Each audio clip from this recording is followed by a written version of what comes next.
एक औरत किसी आमिल बुज़ुर्ग के पास गई और जाकर कहने लगी कि बाबा जी कोई ऐसा अमल या दम कर दें या कोई तावीज़ कर दें कि मेरा शौहर मेरे ताबे हो जाए, बस मैं जो बात कहूँ जो काम कहूँ वो सर झुका के आमीन कह दे। तो बाबा जी बड़े दूर अंदेश थे, कहने लगे कि पुत्र अमल तो हो जाएगा लेकिन ये होगा शेर की गर्दन के बालों पर। अगर तुम शेर की गर्दन के बाल खुद जाके उखाड़ के ला सकती हो तो मैं अमल कर दूंगा, लेकिन ये बाल तुमने खुद लेके आने हैं। औरत बड़ी मायूस हुई।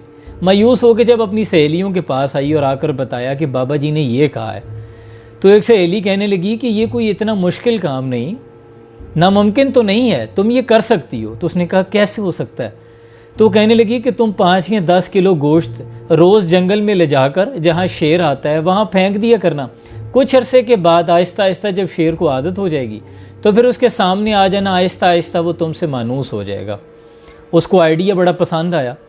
उसने डेली बेस पे ये करना शुरू कर दिया। जंगल गई, जाके शेर के सामने गोश्त फेंका जहाँ वो आता था, झाड़ियों के पीछे छुप गई। आहिस्ता आहिस्ता फिर एक रोज़ उसने सामने आकर गोश्त फेंका शेर को, ताकि शेर को इस बात का पता चले कि उसकी खिदमत कौन करता है। आहिस्ता आहिस्ता जब शेर उससे मानूस हो गया, फिर उसके करीब गई, फिर उसकी गर्दन पे हाथ फेरा और मौका देखकर उसने उसकी गर्दन पर बाल उखाड़ा और पीर साहब की खिदमत में आ गई कि बाबा जी मैं शेर के बाल उखाड़ लाई हूँ, अब आप मुझे दम कर दें। बाबा बड़ा हैरान हुआ, कहने लगा कि पुत्र ये तो बताओ कि तुमने ये बाल उखाड़ा कैसे? तो वो कहने लगी कि इस तरह मेरी सहेली ने कहा था गोश्त फेंको। उसने सारी बात तफसील से बता दी। इस पर बाबा जी ने पूछा कि बीबी मुझे ये बताओ, क्या तुम्हारा शौहर इस खूनखार दरिंदे जंगली से भी ज़्यादा ख़तरनाक है जो तुमसे मानूस नहीं हो सका?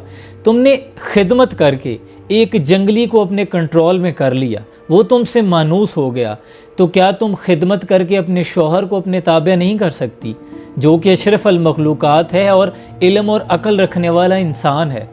वो तो एक जंगली था। अगर ख़वातीन अपने शौहर की खिदमत या अतात सिर्फ़ इसलिए करें कि हमने अपने रब को राज़ी करना है, तो याद रखें कि घर जन्नत बन सकता है।